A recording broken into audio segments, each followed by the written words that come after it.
don't go over because that's a risk.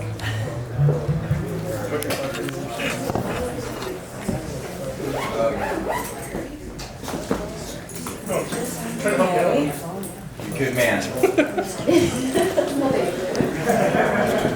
All right, everybody, we have Kalyn Beasley on deck. I'm having a little deja vu because we played probably my favorite show. Awesome. Probably my favorite show in Red Lodge in June. Just you and me. Same. It was a blast. It was a blast. I'm so impressed with your writing. I'm going to let you talk, but I have to start off by just saying, like, you know, I kind of did things in the reverse of kind of how you've done things, I guess. And I'm assuming that you have certain ambitions that maybe I shouldn't attribute to you. But, you know, I left my home in Georgia and moved to Nashville to pursue music and, you know, got record deals and whatnot, and then moved out west. And now I'm sort of building things independently. And you live out west and have built things independently. And like, listening to your songs and your ability to write songs, you know, by yourself, I'm assuming. I mean, I'm just blown away because I had to be trained by professionals. Sure. Like, you've done this on your own, and it's unbelievable. Wow, thank you. This is a huge compliment. Well, I hope that you guys, if you haven't already heard Kalyn, I hope that you will go catch one of his shows, and you'll definitely hear him play a couple songs if I can shut my mouth long enough this morning.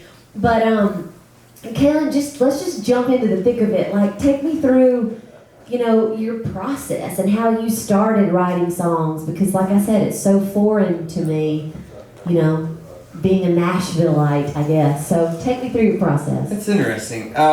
I started writing songs when I was about 22. Shortly after I started playing guitar. I hadn't been playing guitar very long, and I don't know how or why I got into just start scribbling my own songs. It was part of the culture, I feel like, in that era, as a college student. Maybe not a cultural thing, but I think in a lot of ways, a lot of people do get their start in college writing. It's just it's a good avenue for it. You're sort of the right age. You're starting to come of age a little bit, finding out who you are, and sometimes what that makes you do is want to write, and that's probably what happened to me. It was just kind of figuring out who I was, and then trying to figure out who I was, you know, in front of people and telling people about it. And so that was maybe sort of my way of growing up. Yeah, and when did you start, like, performing and playing your songs? Right around then, 20, 21, 22, 23. I think I started my first band when I was 23. Okay. So I've been playing a little bit before that. I was still rodeoing at that point. So a big part of, not a big part of, but sometimes a part of rodeo is that a guy has a guitar. Not very uncommon for a cowboy to be seen with a guitar, right? That's sort of the pairing made in heaven is cowboys and guitars. So being on the road with my buddies rodeo, and you know, my guitar just made it in the truck more and more, and playing it in hotels afterwards, behind the shoots after the rodeo or whatever. So, but nerd is probably about 23. I started getting kind of serious about writing because I now had a band that I could, you know, deliver songs to. Okay, got it. So in my head, I see that you are the guy that was writing the poetry in 8 seconds. You know, like Lane Frost and Tough, and you were the third guy that was writing poetry. Yeah, that's a really romanticized version of what was going on at the time, and wholly inaccurate. But yeah, I was probably a little bit more tender-hearted, I guess. A lot of us artists are. I mean, I think to get into this kind of things anyways, you have to maybe wear your heart on your sleeve a little bit, maybe be a little more receptive to things. And sometimes in certain cultures that are hyper-masculine, like rodeo or construction or whatever, it's just not necessarily the right place for it. But there's also plenty of people that do come out of those, you know, that do write. Okay, so now I'm changing. Now you are the guy on Yellowstone. That guy in the bunkhouse. What's his name? Ryan Bingham? Yeah, Ryan Bingham, but what's his name on the show? Walker. Yeah. I know way too much about that show. I like that show. Okay, so now you're Walker in my mind. I'll take it. Okay, there's so many, like, I'm filling in the blanks of your life, which I'm finding more and more interesting. That. But, okay, so now I've got rodeo, I've got, you know, academic, you're in college and writing songs, and then you have a bookstore. Yeah. And I want to cover all of it. So take me back to rodeo. What was your event? I grew up riding like calves and steers, and went that kind of avenue as far as riding rough stock. So I rode bucking horses, saddle bronc horses throughout high school and college. What was your worst injury? Well, I've had 2 shoulder surgeries. My knees are no good. My back constantly hurts. How shiny you got? Well, you know, it's sad because my husband is a retired Navy SEAL, and he just had his shoulder replaced, both hips. His back hurts, but you don't even have the VA. What are you gonna do? Just keep making all this money writing songs. Bless his heart, y'all. He's so cute. I know, right? You should do a tip jug and then like a disability. Yeah, my disability fund starts today with your blessing.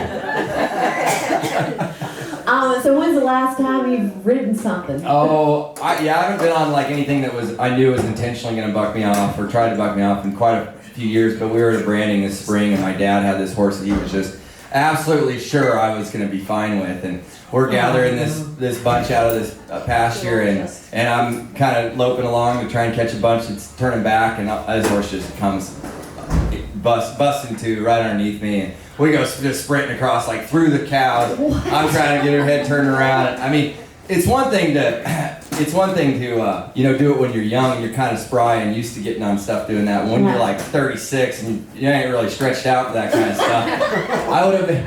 It kind of crossed my mind later on. I was like, I should have just bailed. I hurt more staying on this horse than I would have just like jumping off. Yeah, groin hurt for like a month after that, but nothing. I haven't been on anything intentionally in a long time that I knew was trying to buck me off. But but yeah, so that was the last time.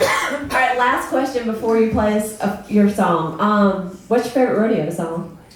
Oh, that's a great one. I Can Still Make Cheyenne's a great one. Crystal Dew has one called Silence on the Line, which is a really great rodeo song, not like a super well-known one. There's a ton of good ones. That's awesome. It's funny you say that. My husband, JD, who I mentioned earlier, is a retired Navy SEAL.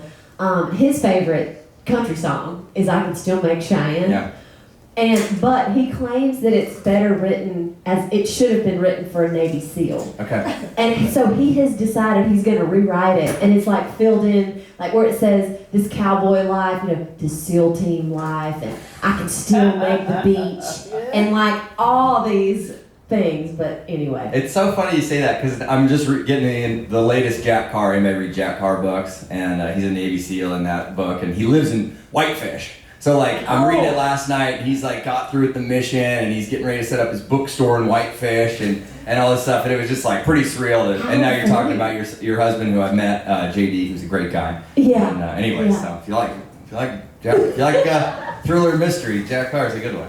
Nice. Okay, we're gonna get into books after your first song. So what are you gonna play for us? Well, I'll just stay on that rodeo train. I never really intended on writing rodeo songs. I think it's kind of difficult coming from the background to try and tackle that subject, but I have a friend who lives in, this is a whole different story, but he put together a cowboy compilation of all his friends out of Wyoming that were cowboys or had cowboy background and wanted to do a record with all of us. And so this is the song I brought to the recording session, and this is based out of my hometown of Cody, Wyoming, which we have a rodeo every single night, all summer long. We call ourselves the rodeo capital of the world, so we take that seriously there. And anyways, this one's called Rodeo Town. It's about my hometown.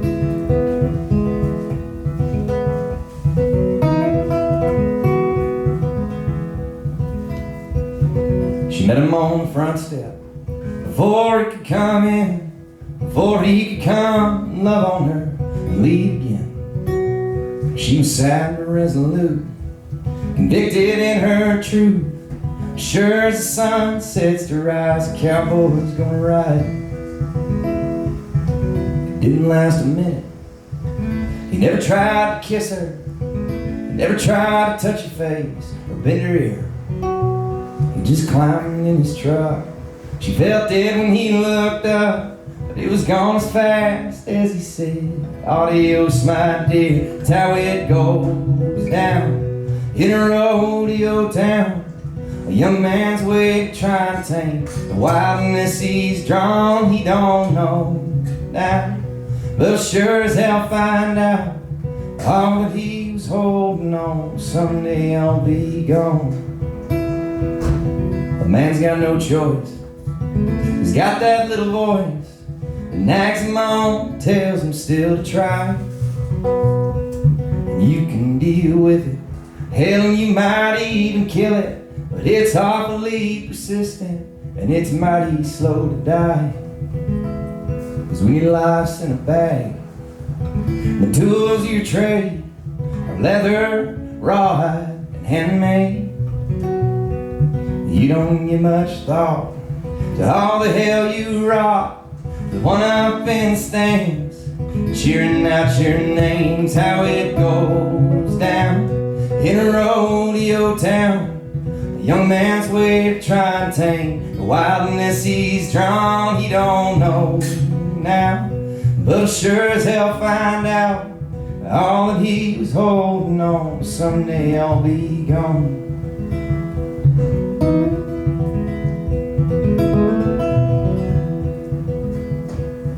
She loaded up her stuff and fueled up her truck, turned in her key, checked the map, and to herself she wouldn't lie, it wasn't all a waste of time. It was beautiful and wild, and it was both at the same time. It's how it goes down in a rodeo town. Don't ask me how I know, but I do. Oh, I didn't know then all that I know now, but all that I was living for, someday I'll be through.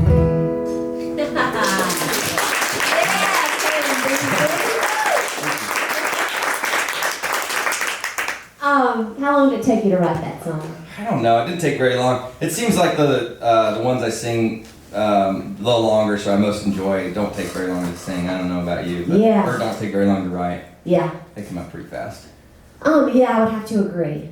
Sometimes you just, I think the easier it is sometimes. I mean, not to say that something you toil and wrestle can't turn out to be great. But it's kind of like the ones that flow out are always kind of good. Yeah. You know, unless you're doing it just carelessly, Yeah. But. And you kind of remember the ones that take time. Like, it'll be part of the story of that song. It's like, I didn't get this one right away. It took me, weeks or months or years. And so generally, unless I remember it taking a long time, the ones that I still sing, frequently didn't take very long. Maybe in the day I got, 3/4 of it kind of down. Yeah. Yeah, that's awesome. On the songwriting, these are my selfish questions. These are the things that I care about. I hope you guys do too, or at least find something interesting. So Kalyn, you also have a bookstore, right?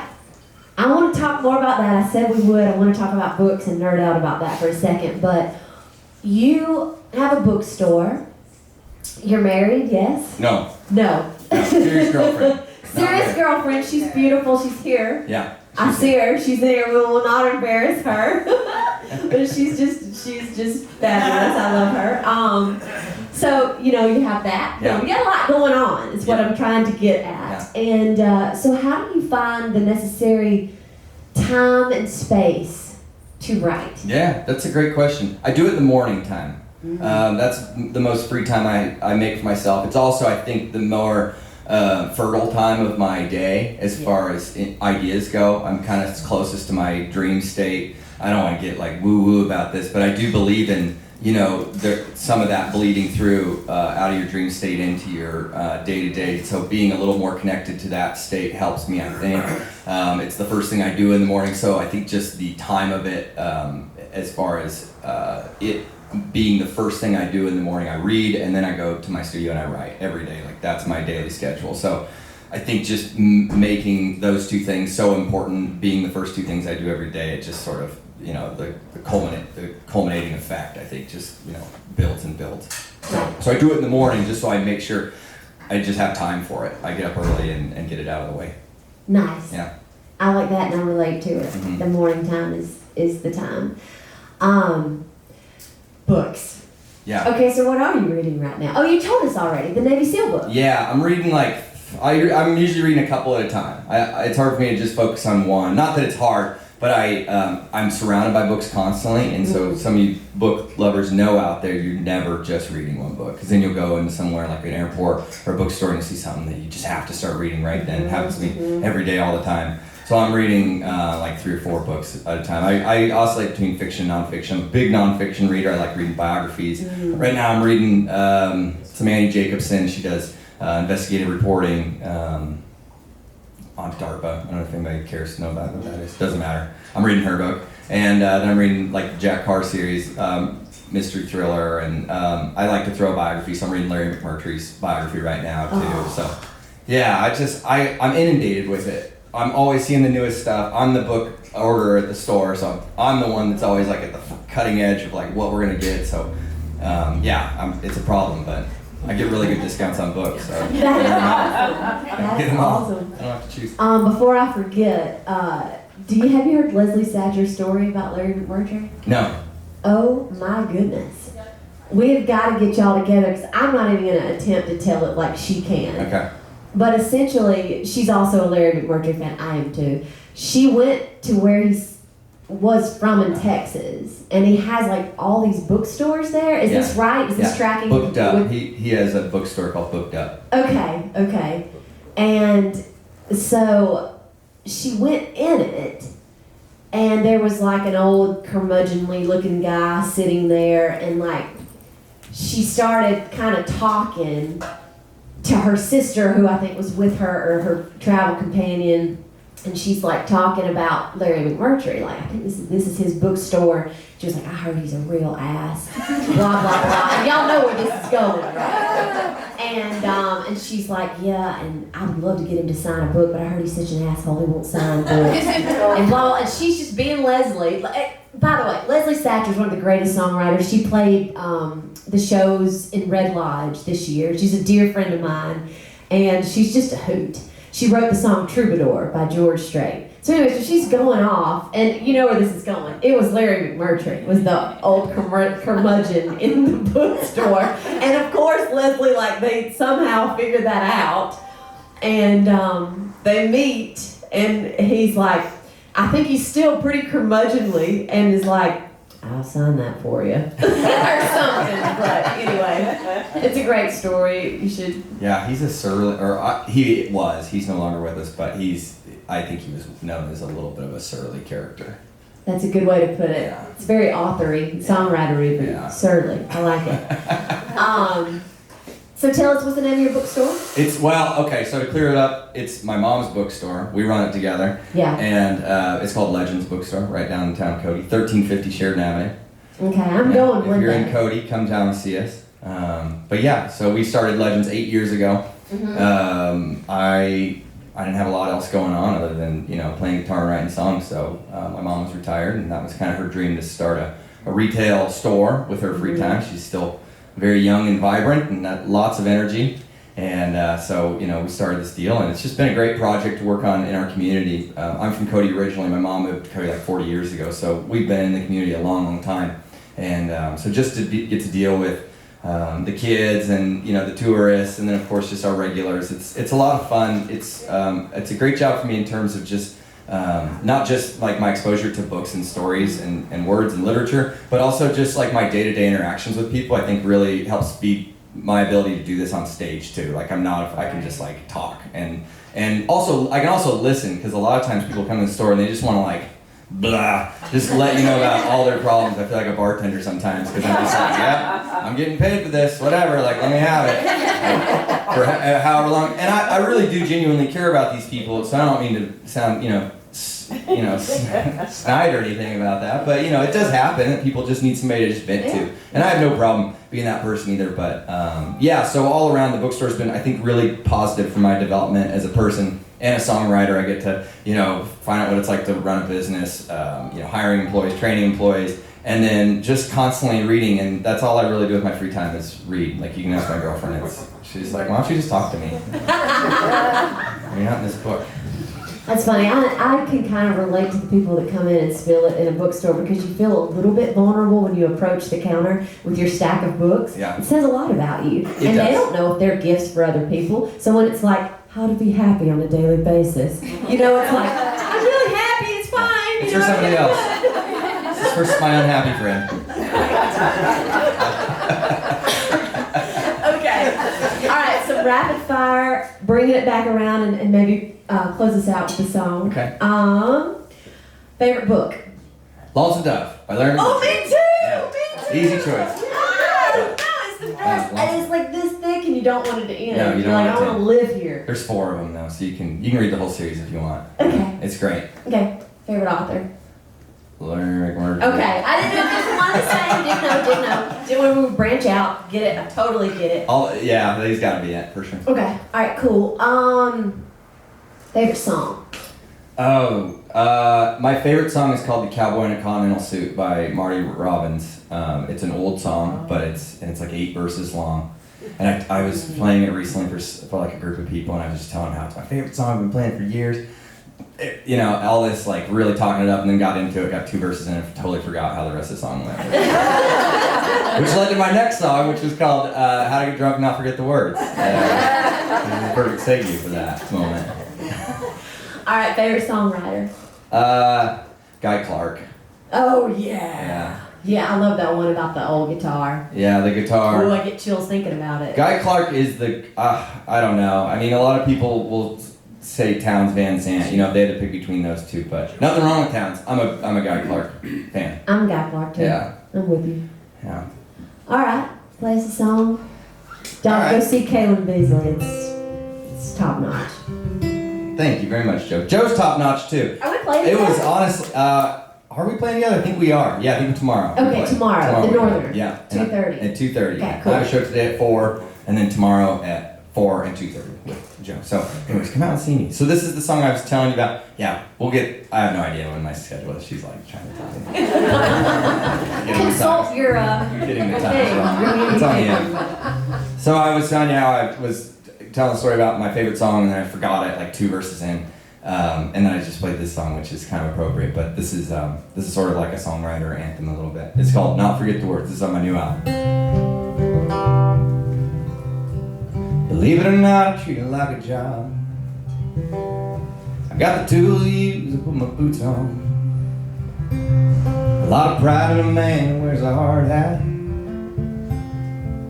Believe it or not, I treat it just like that. Everybody writes songs every day of their lives, but most don't know what to do with the lines.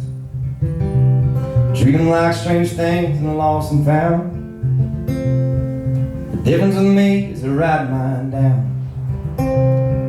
The front side of this old guitar seen more backsides on stools and bars, trying to write something they can turn around. Trying to make them laugh, trying to be profound. And all the skills that I've acquired qualify me for changing tires, changing strings, and watching the sun come up. As for the last, I think I've had enough. But when it comes to this job, the most important thing I've learned is how to get drunk and not forget the words. People want to know about the girls in the road and all the crazy things that happen after the show. Somewhere, somehow, this myth got around that all we ever do is party with the crowd. If you could just picture for a second for me a movie theater full of empty seats and the credits roll and one guy's picking up trash. A lot of the times it looks a lot like that. It ain't romantic, it's pretty damn rough. It's hardest on the ones you love, reciting poetry to a bunch of drunks. Hopefully not at 11 a.m. on Friday.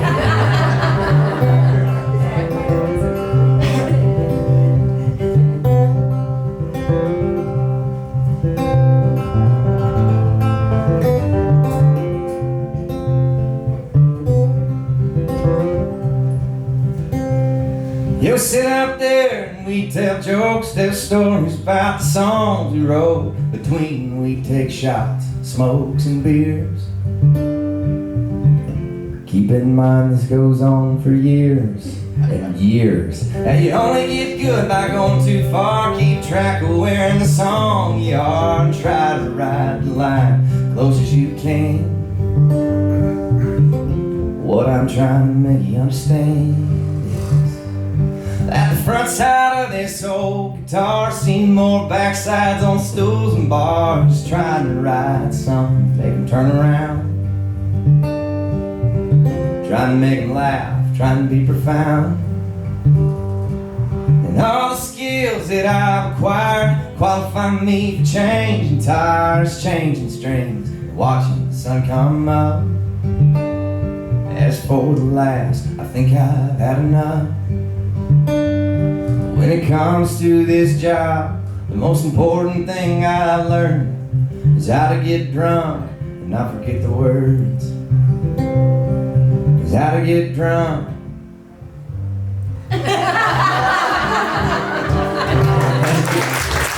Kalyn Beasley, y'all. Thank you very much.